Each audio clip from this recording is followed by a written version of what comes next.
Hey guys, Marauder here, and I'm really excited to show you what I recently got in the mail. It is my copy of Pier Solar. For those of you who don't know, Pier Solar is a homebrew Sega Genesis game that comes on a 64 meg cart, which is the largest cart for the Sega Genesis.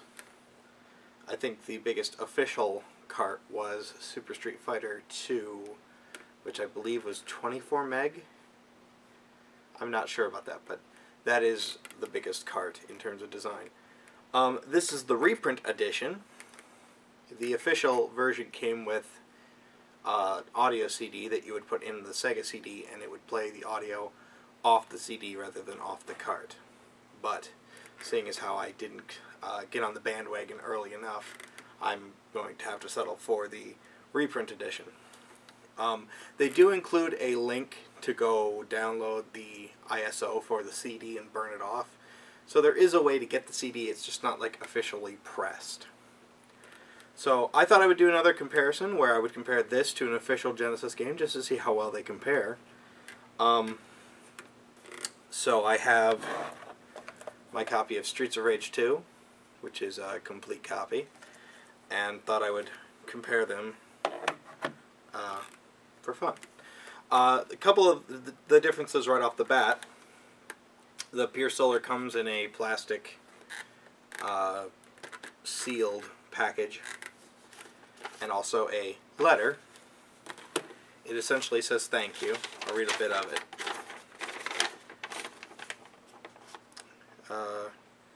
Dear friends of Pier Solar, 6 years of work have passed by now. Enclosed with this letter is your copy of Pier Solar. Thanks to the countless hours spent by nearly 100 volunteers around the world, we finally did it.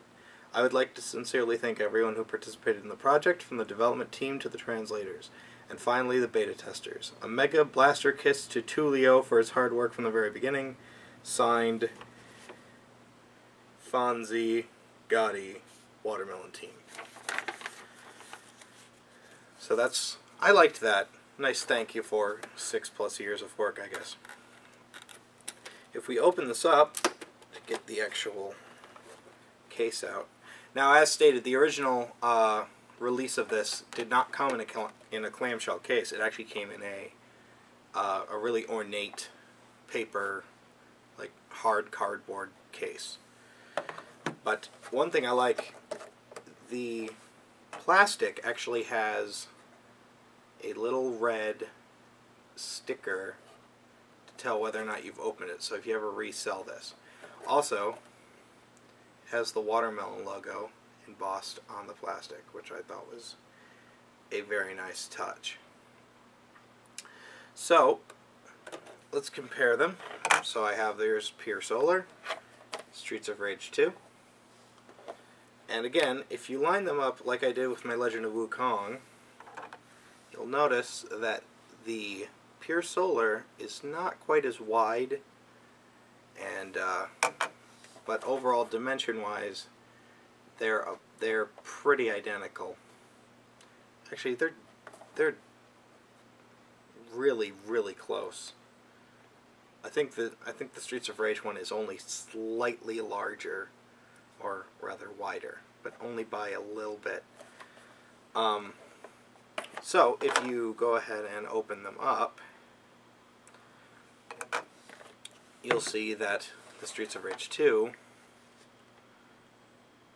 has the cartridge on the left, the manual on the right, or Pier Solar. This is really hard to open. Has cartridge on the left, manual on the right, same as always.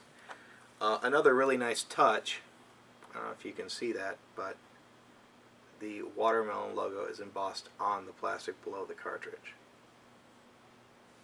So they're very proud of this game, I'm assuming, to go as far as this. The manual is very nice. It actually goes in the case like this, but it actually opens up wider like this. It has multiple languages and some very nice artwork and pictures of the game. just some astonishing artwork in this manual. One of the nicer manuals I've ever seen. That's just something. On top of, there's a couple pictures in here that are just really, really well done. They've got pictures of some of the sprites of the game, explaining some things, and it's all like embossed on this gold foil, and even the words are in gold foil. Very, very nicely done. So, very nice manual. Like I said, comes in multiple languages. Included with the clamshell version are two other things. One is a set of stickers. It says here if you stick and photograph these somewhere, you could win big in their Pier Solar Be Proud competition. But I'm not going to touch the stickers because I like them. And you get a Pier Solar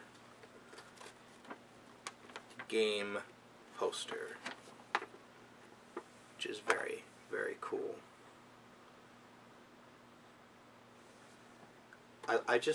I'm astonished by the art in this game. Some of the art that I've seen just looks incredible.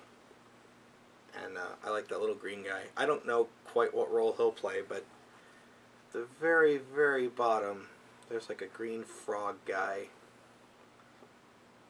And I'm pretty sure he's going to play some sort of role throughout the adventure.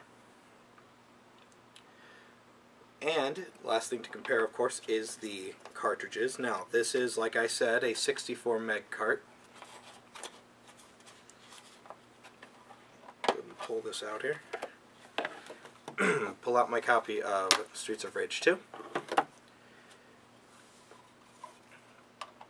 Now, if you stack them on top of each other, they are exactly the same, for the most part.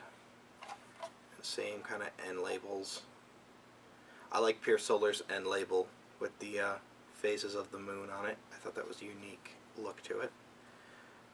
And it has a really nice sticker on it, a really high quality sticker on it. Not the same, but I think better than actually an official release. Just has a really nice texture to it. As well as, just like Legend of Wukong, this one is missing a piece of the cartridge right there, which I'm assuming is some sort of region lockout thing. And then on the back, where it says Sega and has the security screws. See if I can zoom in a little farther here. This one says Sega and has the security screws. And this one says Watermelon, has their company logo, as well as the security screws. It also has these three little spacers down there, and below that it says high density cartridge, so I don't know if that's just a way to differentiate this cart from official carts, but it has the exact same security screws. Unlike Legend of Wukong, which had standard Phillips head screws. I took Legend of Wukong apart, by the way, and it's just a standard flash card that you would put in a Genesis, and the game is actually on the flash card. So I'm assuming it's the same for this one, just with a bigger amount of RAM. But anyway, I'm looking forward to playing this. I put it in my Sega and made sure that it booted, and it actually asked me what language I wanted it in. It apparently comes in 6 different languages, including Chinese and Portuguese, which was really nice that they included so many. I heard that they were going to include Japanese as well, but they ended up having to cut that because it was just taking too long, and they wanted to get the game out after so many years of being in development. But this game looks beautiful from all the pictures I've seen. Hopefully it will be as good an adventure as everybody is claiming it is. But this is definitely one of the pillars of my collection, just in terms of just how beautiful this game looks. If you would like to see the game, or buy the game rather, you can go to piersolar.com. That's piersolar.com. And they're still taking orders on this particular version.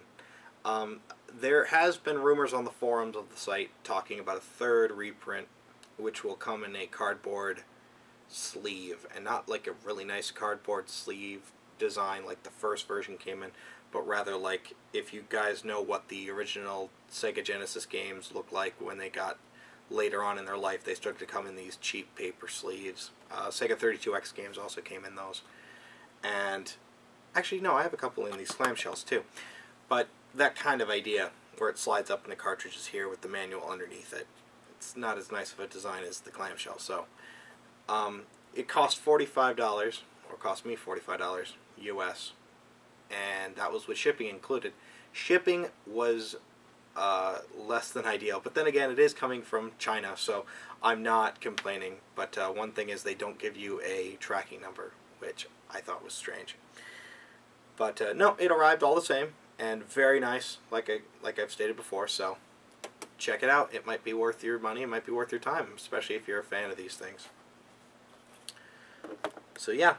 Anyway, thanks for watching. I hope I piqued your interest in it and let you see what comes with the edition that does not include the CD. I still think it's a very nice release, especially for a homebrew. So, anyway, thanks for watching, and I'll catch you guys later.